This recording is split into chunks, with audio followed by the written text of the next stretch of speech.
Sir हम सबसे पहले तो आपका परिचय जानना चाहेंगे। देखिए भैया, मेरा नाम अजय जायसवाल है।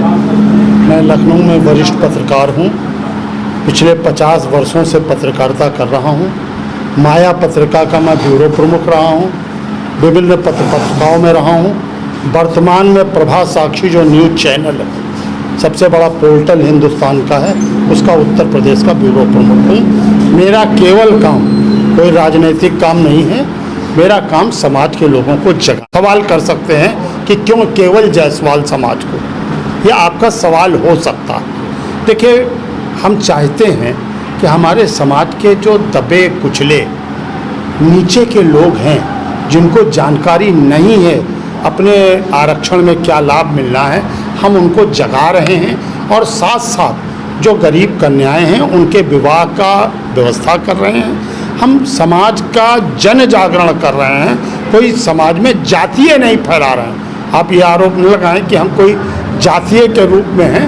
हम अपने समाज का जन जागरण कर रहे हैं। अपने समाज के लोगों को एकत्र करके उनको उनके अधिकार बताने का काम कर रहे हैं। अगला कोई आपका सवाल है कुछ? सर देखा जाए तो आपने एक मंच पे भाषण देते हुए आपने एक बात कही कि लड़का जब घर से निकलता है तो कोई नहीं पूछता है, लड़की निकलती है तो घर से बहुत से क्वेश्चन आते हैं, जैसे माता पिता के, भाई के। इस पे सर आपका क्या कहना है? देखिए, आज समाज में जिस तरह लड़कियों के बारे में लोग सोचते हैं, हमारा है कि हम घर परिवार को जागृत कर रहे हैं। लड़कियों के क्या अधिकार हैं हम उन्हें बताना चाहते हैं। आज लड़कियां वो नहीं हैं कि घर में ही बैठे हैं। आज कहाँ चला हेलीकॉप्टर चला रही हैं, फाइटर बन रही हैं लड़कियां। तो हम अपने माता पिता को ही समझाते हैं कि वो इतना न लड़कियों पर बंदिश लगाएं कि साहब वो निरुत्साहित हो जाए, उनको पढ़ाएं, उनको आगे बढ़ाएं। और जो आजकल लड़के लड़की में कोई भेद नहीं है। अब समाज बदल रहा है। मेरा कहने का ही उद्देश्य था कि माता पिता अपनी लड़की को हीरे की तरह रखें, और हीरे की कीमत जब बढ़ती है तो लड़का पीछे रह जाता है, लड़की की कीमत हीरे की तरह बढ़ जाती है। सर पत्रकारों को क्या संदेश देना चाहेंगे? देखिए, जो वर्तमान समय है, जब हमारा समय था तो इलेक्ट्रॉनिक मीडिया का उतना नहीं, प्रिंट मीडिया का था।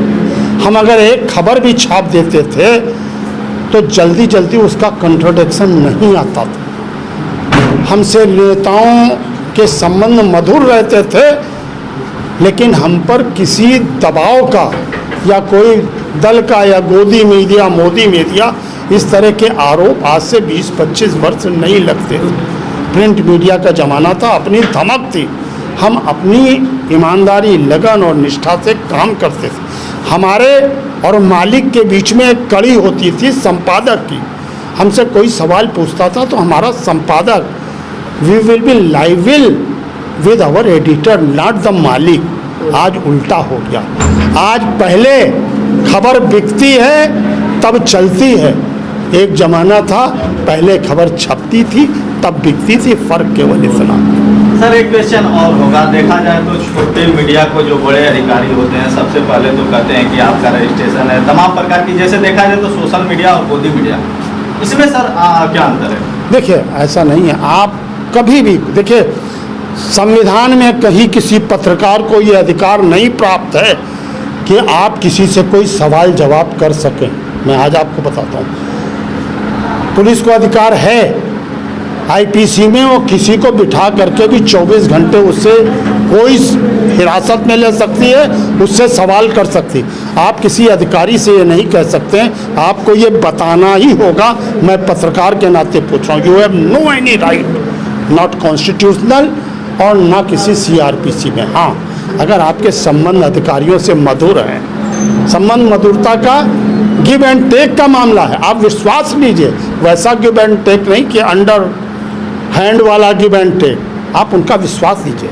कहीं अगर आपको कोई गलत चीज़ दिख रही है, आप अधिकारी के संज्ञान में लाइए। वो कार्य न करे तब आप बताइए। आप पत्रकार बाद में है, पहले समाज सुधारक, आप उसको लीजिए। विंडेक्टिव होकर कोई काम न करें। अगर किसी सिपाही ने आपका थोड़ा सा वो कर दिया तो आप कहोगे कि हम पत्रकार हैं, तुम्हें मिट्टी में मिला देंगे, वो अच्छा नहीं। सर एक क्वेश्चन और होगा, जब इतने दिनों तक आप पत्रकारिता कर रहे हैं तो बड़े बड़े नेताओं के यहाँ से कभी धमकियाँ भी आई होंगी, तो उनके साथ आप किस तरह से पेश आते हैं? हाँ, बहुत अच्छा सवाल है। देखिए, मैंने वो ज़माने में भी पत्रकारिता की है, किसी की हिम्मत नहीं थी हरिशंकर तिवारी का इंटरव्यू लेने की। मैंने हरिशंकर तिवारी और वीरेंद्र शाही दोनों के इंटरव्यू लिए, माया के फ्रंट पेज पे छपी। हम कभी भी पार्टी नहीं बने, जब आप पार्टी बन जाओगे तब आपको धमकी मिलेगी। हम सही लिखेंगे, हमें कभी कोई धमकी नहीं मिलेगी, विश्वास रखिए। मैंने हरिशंकर तिवारी और शाही के बारे में लिखा। हरिशंकर जी मुझसे मिले और बोले, भैया अजय भैया, आपने मेरे अपराध कम करके क्यों लिखे, शाही जी के क्यों बढ़ा करके लिखे? मैंने कहा, ये आपको शिकायत है। आपके साथ एक और ग्रुप था अमरमणि, वो अलग हो गए, आपके अपराध की श्रेणी जो है हिस्ट्री सीट में कम हो गई, वो अमरमणि में चले गए। तो हमने आपका और शाही का जितने क्राइम्स थे वो किए, उसमें आपके क्राइम कम से शाही के ज़्यादा। तो उनको इस बात की शिकायत थी कि हमारे क्राइम बढ़ा चढ़ा करके क्यों नहीं लिखे। माफियाओं का होता है। सर और कुछ कहना चाहेंगे आप? हम आप लोगों को यही कहना चाहते हैं, आज की पत्रकारिता में जो ईमानदारी करेगा वो आगे बढ़ेगा, और जहाँ भी आपको खबर मिले सही खबर कीजिए, दोनों पक्ष लीजिए। सवाल ये है कि ऐसा नहीं आप एक पक्ष से चले। मान लीजिए आपका आरोप है कि किसी स्कूल वाला फीस ज़्यादा ले रहा है, आप अभिभावक से बात कीजिए, फिर उसके मैनेजर से भी बात कीजिए। दोनों पक्ष आप देंगे, कभी आपकी खबर गलत नहीं। सर एक क्वेश्चन का और जवाब दे दीजिए, मीडिया का कोई सैलरी नहीं होता, इस पर आपका क्या कहना है? हाँ, ये गलत है। क्यों नहीं सैलरी होता है? इसलिए कि आपसे कहते हैं आप विज्ञापन लाओ, उसमें कमीशन ले लो। हम भी बेरोजगारी जो है कारण वही है ना कि मालिक के बीच में आप संपादक नहीं हैं। संपादक हमारा ख्याल रखा था, आज मालिक अपना ख्याल रखता है। सर आप अपना परिचय दे दीजिए। मेरा नाम अटल कुमार गुप्ता है और मैं उत्तर प्रदेश के गोंडा जनपद का निवासी हूँ, और मैं अखिल भारतीय जायसवाल सर्ववर्गीय महासभा का राष्ट्रीय महासचिव और उत्तर प्रदेश व महाराष्ट्र का प्रभारी भी हूँ। सर आज किस तरह का प्रोग्राम रखा गया था और इस प्रोग्राम के माध्यम से लोगों को क्या संदेश? आज हमारे जायसवाल युवा मंच के जो पदाधिकारी मनोनीत हुए हैं गाजीपुर जिले में, उनके शपथ ग्रहण समारोह की कार्य योजना रखी गई थी, और इसी के साथ साथ जो जनप्रतिनिधि हमारे समाज से चुने गए हैं उन जनप्रतिनिधियों के भी सम्मान का कार्यक्रम था। आपने देखा होगा कितनी बड़ी तादाद में लोगों ने इसमें शिरकत की और किस प्रकार से ये कार्यक्रम बहुत ही शानदार और बहुत ही सफल रहा। सर देखा जाए तो गाजीपुर जिला ODF घोषित हो चुका है और बहुत लोगों को आवास और शौचालय नहीं मिले हैं, इस पे आपका क्या कहना है? अगर ऐसी कोई समस्या है, ऐसी कोई शिकायत है, तो संबंधित अधिकारी को इसकी सूचना तुरंत दीजिए और निश्चित रूप से इस समस्या का समाधान होगा। बहुत तेज़ी से, बहुत जोर से इन समस्याओं को सुनने का काम शासन और प्रशासन कर रहा है। अगर ऐसा नहीं हो रहा है तो वो संबंधित उच्च अधिकारियों को आप सूचित कीजिए, निश्चित रूप से होगा, इसमें कोई दो राय नहीं। सर देखा जाए तो आवास के नाम पे प्रधान रिश्वत ले रहा है, कहीं BDO रिश्वत ले रहा है, कहीं सेक्रेटरी ले रहे हैं, इस पे आपका क्या कहना है? अगर ये शासन और प्रशासन के संज्ञान में लाया जाता है और निश्चित रूप से अगर कोई अपराधी है, चाहे जो हो, चाहे जितना वो बचने का युक्ति करे, लेकिन उसे सज़ा मिल रही है। और आप देख भी रहे होंगे कि इस समय शासन और प्रशासन अपना काम कितनी मुस्तैदी से कर रहे हैं। हालांकि उत्तर प्रदेश बहुत बड़ा प्रदेश है, 75 जिले हैं इसमें, और आने वाले दिनों में निश्चित रूप से इसकी स्थिति परिस्थिति और सुधरेगी तथा लोगों को इससे जो अपराधीकरण और जो घोटाले हो रहे हैं उसमें कमी आएगी, निश्चित रूप से आएगी। सर देखा जाए तो देश की बिटिया को न्याय पाने के लिए गाजीपुर जिले सरजू पार्क में मृतक आशा जायसवाल के भाई व बबलू जायसवाल व बोधा जायसवाल समाजसेवी के द्वारा अनशन चल रहा है, इस पे आपका क्या कहना है? पत्रकार बंधु, मैं आपको बता दूं कि जब मेरे संज्ञान में ये मामला लाया गया, तुरंत यहाँ पर खड़े होंगे कुमनाथ जी, इनका फ़ोन मेरे पास आया और किस त्वरिता से, किस तीव्रता से हम लोगों ने इसमें मदद की, इलाहाबाद में हाई कोर्ट में बिना इनके गए सारी गतिविधियां संचालित हुई, जाने की ज़रूरत भी नहीं पड़ी। लेकिन पोस्टमार्टम रिपोर्ट जो आया वो थोड़ा सा आशा जी के फेवरेबल में नहीं था। लेकिन फिर भी पूरी बात सुनिए, फिर भी न्यायालय अपना कार्य कर रहा है।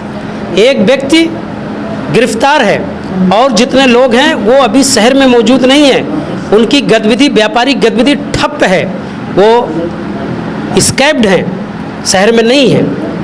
लेकिन दर्द होता है कि अपने समाज के दोनों लोग हैं, और इसी बात को ध्यान में रखते हुए हम ये चाहते हैं कि कोई ऐसा रास्ता निकाला जाए जिससे कि हमारी बहन जो आशा देवी का नाम जिसका है, कि इस प्रकार से असमय काल के गाल में समा गई, ये नहीं होना चाहिए। हम लोग दुखी है, पूरा समाज दुखी है, गाजीपुर का समाज दुखी है। तो इस प्रकार से हम बोधा जी से हमने रिक्वेस्ट किया है, हमने अपने आदरणीय संरक्षक जी कुमनाथ जी से रिक्वेस्ट किया है कि कोई स्थिति परिस्थिति बनाइए जिससे कि समस्या का समाधान हो, और निश्चित रूप से मैं आपको बताता हूँ कि इस समस्या का समाधान होगा। कानून अपना काम करेगा, कानून किसी के लिए पक्षपात नहीं करता है, कानून अपना काम करेगा।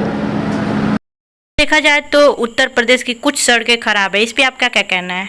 अभी योगी जी ने ये आदेश दिया है कि जितने भी गड्ढे सड़क में हैं उनको गड्ढा मुक्त बनाया जाए। हालांकि ये आदेश बहुत पहले आ चुका था, लेकिन उसमें सफलता नहीं मिली। प्रयास किया जा रहा है, चुनाव भी नज़दीक है, देखते हैं, उम्मीद है कि हो जाएगा। सर, मृतिका आशा जायसवाल के भाई बबलू जायसवाल मौके पे पहुंच चुके हैं।